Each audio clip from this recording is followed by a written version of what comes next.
Hi everyone, it's Michelle from Scrap Secrets and welcome to a new series on my channel called Tool Crush Tuesdays.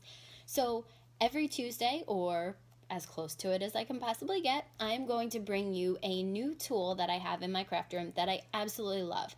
Now these are going to be my favorite things. They can be something to help with stamping, scrapbooking, they can be a product that I love, but I wanted to give you guys a little mini review and show you guys how things work in case you haven't seen these products and you're interested in them. So these products are all going to be ones that I've had for about 6 months or more because I don't want it to be something that I've just used one time and I say, oh, I love it because it worked great for me the one time. These are going to be products that I've used over and over again and reach for all the time.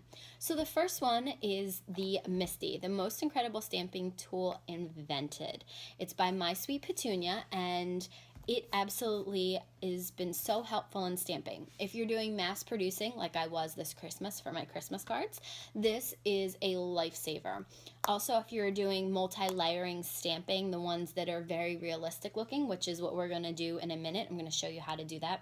This is so handy because you can line your stamps up before you even stamp them. So before we get started, let me just show you a couple of the features of the MISTI and then we'll get started working on a project. So this is the MISTI. I have the, I believe this is the original size one. This is the 6x8, so it's perfect for card making. Scrapbooking, I don't really use this for, but I don't really do full layouts that I would do stamping all over the back for. So if I do things, it's they're pieces that are on here that I would cut out and put onto scrapbook layouts. I don't do full stamped layouts or anything like that. So anyway, the back of it has a foam cushion to it. It's black, and then there are two magnets. As you can see on my magnets, I have washi tape. This is because these are super strong magnets and you don't want them to be anywhere near each other. This helps pull the magnets away from each other and off the page. It's easier than trying to pick the magnet up off sometimes, especially if there are steel dies or anything like that close. You can just drag these away. So I've put two little tails on the end of mine, and that works for me. You don't have to. They come without the washi tape on them. I just added that myself. So now I'm going to take these magnets off and I'm going to put them on separate sides of my mat because I don't want them anywhere near each other. I have got them caught in my finger caught in between them before, so not fun. But anyway, so the front has a laser etched grid on it, if you can see that. And then inside there are two different pieces. The first is going to be a grid mat. You can get replaceable grid mat paper. This one has been obviously well used. If you saw my last Sketch Sunday, you can see that I used that on here. The green is from the branches for my Christmas card. I absolutely use it. I loved it because then I used it to line up my cards again. When I put different layers on there, I lined this up with the sides, and I also was able to go back after I had already made a bunch of cards. I needed some more, and use this paper to actually line it up so all of my cards looked exactly the same. Fantastic. It was such a wonderful tool to have. Then underneath of that is the same foam that's on the back of the MISTI. Now this is for when you're using the clear stamps. If you use the red rubber or the gray rubber cling stamps, you're not going to need this because they have a thicker cushion on it as opposed to the like polymer, photopolymer or whatever these are, the stamps, the clear stamps. These don't have any of that additional cling on there, so you need this to raise up the stamping enough so that it'll hit your paper. But you want to take this out for any of the gray or red rubber stamps. And then on the inside there's also a grid here, so you can line your stamps up and then you can close the door and the door will catch it.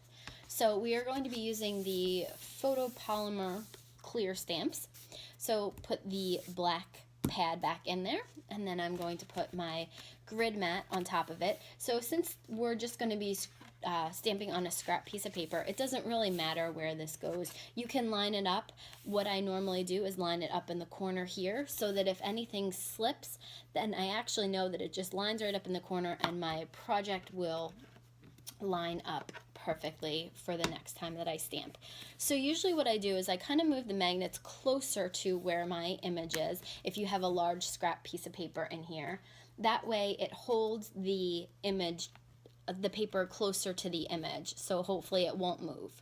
So we're going to place the stamp where you want it.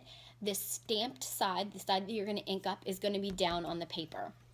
You'll want to close the door, lift it up, and then what you're going to do is you're going to want to ink it up. Now I'm going to show you guys the stamp set that I use. I use this set for all of my Christmas cards. It's called Sunny Studio Holiday Style, and this bell is probably the most realistic looking bell I have ever seen.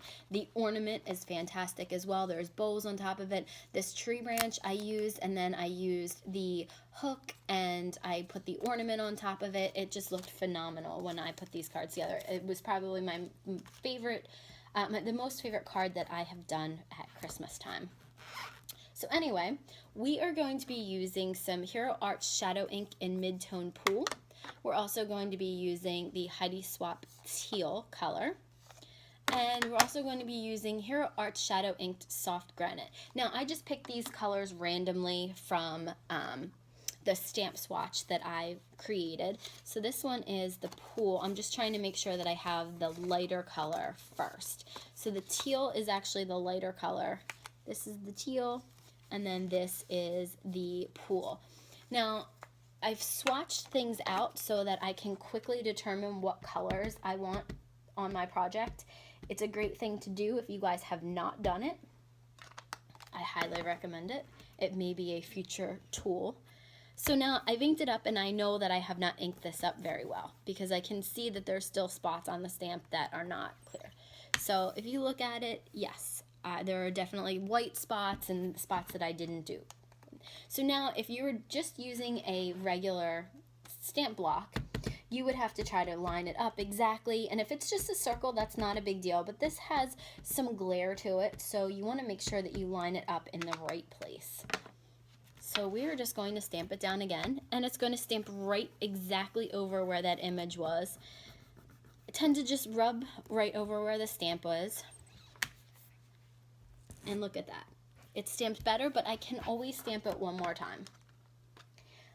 You can also use this to create variations of color. If you have layering stamps and you have 3 layers to the stamp, but only have 2 colors, you can multi-stamp so that the ink becomes darker. So the next thing that you want to do is you want to take the second layer of your multi-layering stamp, and you want to line it up so that it stamps on top of your first layer correctly. So this is nice, so you can line it up very easily.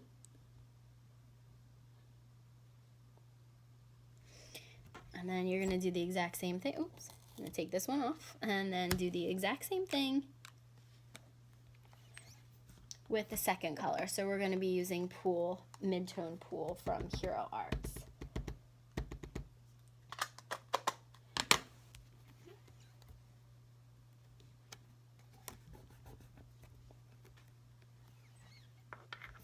I want to do it a second time just to get a little bit more of a shadow.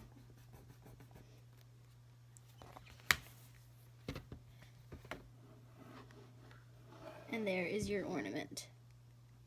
Isn't that really cool? And then what I'm going to do is I'm going to take this piece off, and then I'm going to show you how you can layer your top piece on. You just line it up to exactly where you want it to stamp. There's also a little piece in here that you can use so that the bottom becomes solid, and then you use a darker color over top of it to give a dimension to even the little top. They thought of everything. These Sunny Studio stamps, these are the first ones I've ever gotten. Absolutely love them.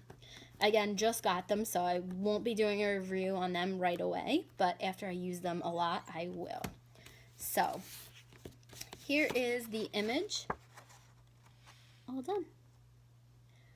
So it has a really nice tone to it. If you have 2 colors that are a little bit closer than this, I mean, I had some reds that were closer, and that gives it you can definitely see the difference in the colors. But if you have 2 colors that are a little bit closer together, you can do that, and it'll give it actually probably a better image. But you get the idea on top of this. These are great for those flower layering stamps that you may have, actually any layering stamps.